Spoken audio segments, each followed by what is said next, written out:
Okay, ready to dive into a topic that's, well, it's pretty wild. Yeah, let's do it. It's about the future of AI The future of AI. and like how it could go, really right or really wrong. I mean, that seems to be the question on everyone's mind these days. Right. So we've got these excerpts from this document. It's called A Narrow Path. Okay. And it's like, it lays out these like warnings. Yeah, I've heard of it. It's supposed to be pretty intense. Yeah. And we've also got this conversation between Carlos, he's an AI expert, Okay. and then Casey, who's she's like a mystic. Interesting combination. So we're getting like a tech perspective and a more spiritual one. Yeah, exactly. And they're like going back and forth about this stuff. It's a good one. All right. I'm intrigued. Let's unpack it. So the conversation, it kind of starts on Twitter, of all places. Ah, Twitter. Where better to discuss the fate of humanity? Right. So it seems like, everyone's talking about AI these days. Even people who, normally spend their time thinking about other stuff. Yeah, and it's like Casey and Carlos both noticed that some pretty important people in AI are kind of freaking out. Like waving their arms in the air. Stop, stop. We need to think about this kind of thing. Exactly. Yeah. And Casey's reaction is, it's kind of a lot. Oh. It's not just like, oh, that's interesting. It's like visceral. Okay, so this is getting personal. Yeah. Yeah. Like she actually says, I woke up, start scrolling, saw their back on their bullshit. Uh-oh. Someone's not happy. But it sounds like this fear of AI, it's not new for her. No, yeah, she's got a history with this topic. I'm sorry. Okay. Yeah. So basically, there's some proposal going around Twitter that's like, we should have zero AI and limit it so it's like, it doesn't supersede us and, basically kill all of humanity. Okay, so the classic fear. AI becomes too smart, decides humans are a nuisance, and boom, game over. Yeah. And she's feeling that, like deep down. You can tell. Makes sense. It's the kind of thing that keeps you up at night, Totally. And, she even says, back on their bullshit. It's like this thing, this fear of AI, it keeps coming up. Like a bad penny. Exactly. Yeah. But then there's some people, like, it's not just fear for them. It's like a call to action. They're not just worried. They want to do something about it. Yeah. And that's where this a narrow path thing comes in. Yes. Carlos brings it up. Like, this is why people are freaking out. So it's like a framework, a way to understand these fears and maybe even address them. Right. It's not just sci-fi anymore. It's getting real. All right, you've got me hooked. What does this a narrow path actually say? Well, to put it simply, it's a warning. A warning. Okay, I'm listening. They're saying that if we're not careful, if we don't like really think about how we're developing AI, things could get really messed up. And soon. Okay, so it's not just that AI could be dangerous, it's that it could be dangerous soon. Yeah. All right, lay it on me. How soon are we talking, and what exactly are the risks? So they're saying that we could see artificial superintelligence, or ASI. ASI, right. Not just your average AI, but something way beyond human intelligence. Exactly, ASI, within the next 20 years. 20 years? Wow, that is not a lot of time. No, it's not. And it's kind of, like, unsettling. Understandably. I mean, we're talking about an intelligence that could potentially outthink, outmaneuver, out-everything us. Yeah.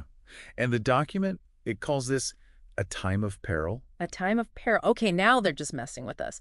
But seriously, they're saying we're risking our own extinction? That's what they're saying. Okay, that's a lot to process.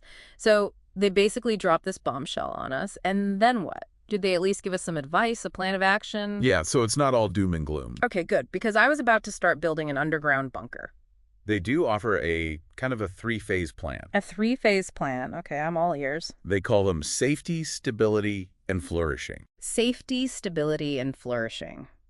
All right, it's got a ring to it. So what's step one? Safety first, I imagine. Makes sense. So they're not just, like, pulling the fire alarm. They're actually trying to, like, figure out how to deal with this whole ASI thing. Right. It's not just run for the hills. It's more like, okay, if this is happening, how do we navigate it? What does this safety phase actually mean? Like, what are they suggesting we do? So phase layer, the safety phase, it's all about like hitting the brakes on anything that could lead to ASI in the next 20 years. Really?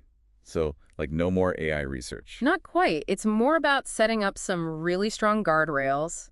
Think, international treaties banning certain types of AI research. Oh, wow. So, like, global cooperation on this. Exactly. And strict regulations on things like AI self-improvement. Okay, yeah, that makes sense. We don't want AI to get too good at getting better. Right. Because then it's like, where does it stop? Yeah, exactly. And maybe even some kind of global organization to keep an eye on everything, make sure everyone is playing by the rules. A global AI watchdog. That's a that's a big idea. Big ideas are kind of necessary when you're talking about existential threats. That's true. That's true. But we've got like Carlos, the AI expert, and Casey, the mystic. They're listening in. Right, right. What do they think about all this? About trying to regulate AI? Well, that's where it gets really interesting. They both have some doubts. Really? Okay, Yeah. so they're not sold on this plan. Not entirely, no. And they're coming at it from such different angles, which is fascinating. Tell me more. Give me the rundown. So Casey, she comes at this whole thing from this Eastern philosophy perspective, right? Self-control, accepting change, that kind of thing. Right. Finding balance. Exactly. And she sees this whole idea of trying to control AI as like the opposite of that. So for her, it's not just about the AI, it's about us and how we're approaching this whole thing. Exactly. She actually uses this analogy. She compares it to a scared dog. A scared dog. Okay, I'm not seeing the connection here. You back a dog into a corner, it's going to lash out. It becomes unpredictable. Oh, I get it. So she's saying that by trying to, like, control AI completely, we might actually make it more volatile, more dangerous. That's exactly what she's saying. It's like sometimes trying to control everything just makes things worse. Yeah, you can't force things to be a certain way. Sometimes you just have to, like, roll with it. And trust that things will work out. Or hope, at least. Right, right. So that's Casey's take. But what about Carlos, the AI expert? Where's he at on all this?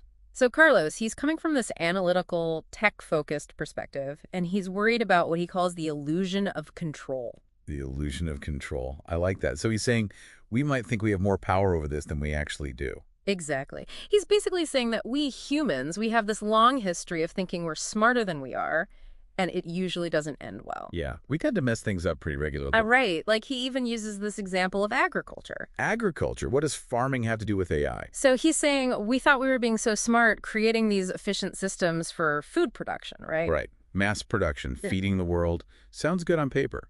But then you look at the unintended consequences, like mass deforestation, soil depletion. Oh, right. We got so focused on efficiency, we didn't think about the long-term effect. Exactly. And his concern is that with AI, we're going to repeat the same pattern.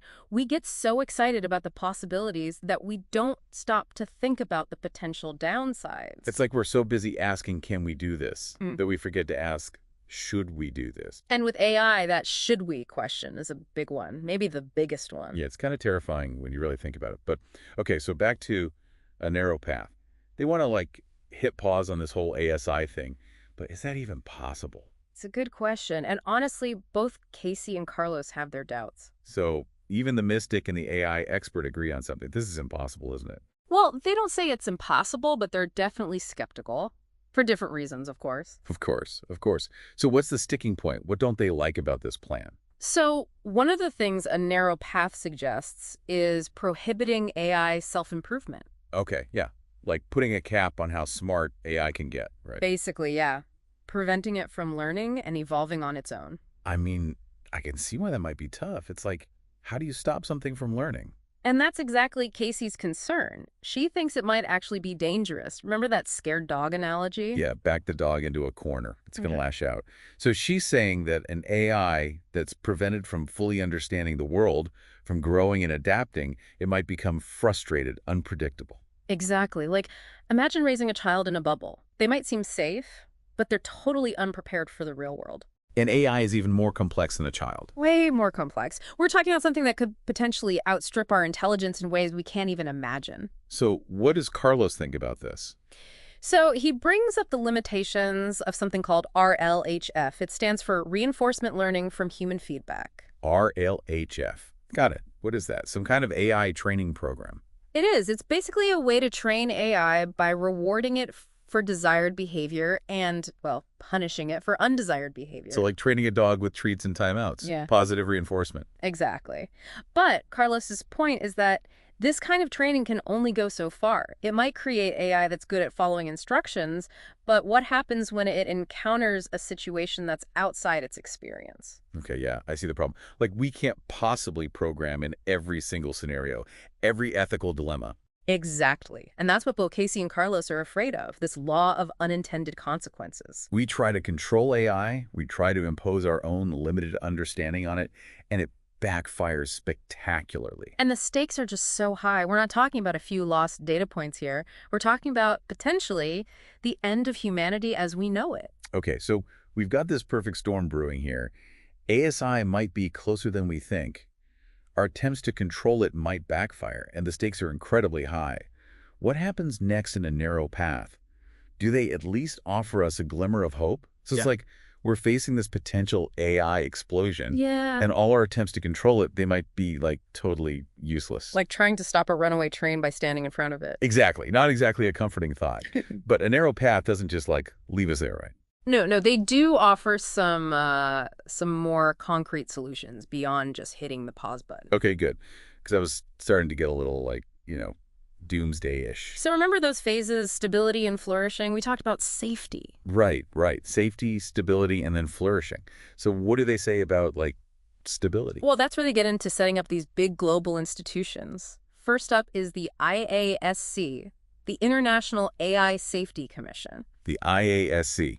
Okay, I'm writing this down. International AI Safety Commission. So like a global AI task force. Exactly. Imagine a group of, the best minds from around the world dedicated to making sure AI development doesn't go off the rails. So they're like the AI police. In a way, yeah. They're the ones making sure no one's building a rogue superintelligence in their basement. Makes sense. What was the other one? GUARD. Yes. GUARD. That's the global unit for AI research and development. They would be the ones actually building and researching safer AI. Okay, so you've got the rule makers, the IASC, and the tool makers, GUARD. Right. Working together to, hopefully steer us towards a brighter future. It all sounds very like sci-fi movie, doesn't it? Yeah. But let's be real. Do Casey and Carlos buy into this? Do they really think these organizations are the solution? It's interesting. They both seem to agree that while these organizations, they're important, they're probably not enough on their own. So it's not enough to just like throw some rules and some scientists at the problem. That's their point. And this is like really important for all of us listening. They're both saying the real challenge isn't going to be about like building these organizations. Right. It's about something bigger. It's about us. About whether we as humans are ready for this. So it's not just about AI. It's about human nature. Can we handle this level of power? Can we handle this much responsibility? I mean, if you look at our track record, it's not great. We're great at inventing new technologies. Right, but not so good at thinking about the consequences. Not always, no. It's almost like we're handing over the keys to the universe to a species that can't even, agree on a recycling plan. That's a scary thought. So what do we do? If we can't rely on organizations and we can't rely on ourselves, are we just like destined to screw this up? I don't think it's about being destined to screw it up or not. I think it's about recognizing that we're in uncharted territory here. There's no guarantee of success, but there's also no guarantee of failure. So it's not about like finding the right answer. It's about asking the right questions. Exactly. And being willing to have those tough conversations, even when they're uncomfortable, even when they're scary. So to wrap things up here, we've got this document, A Narrow Path. It lays out these stark warnings about the future of AI. Right. It talks about the risks of ASI, this potential time of peril. And it suggests some ways we might be able to mitigate those risks, like setting up global institutions, pausing certain types of research. But ultimately, it all comes back to us. To humanity, to our choices, our values, our willingness to face the unknown. And whether we're ready for what we might create. So for everyone listening, keep asking those big questions. Keep having those tough conversations. Because the future of AI, it's not just some abstract problem. It's our future. Yeah. And it's up to all of us to decide what it looks like. Until next time, stay curious.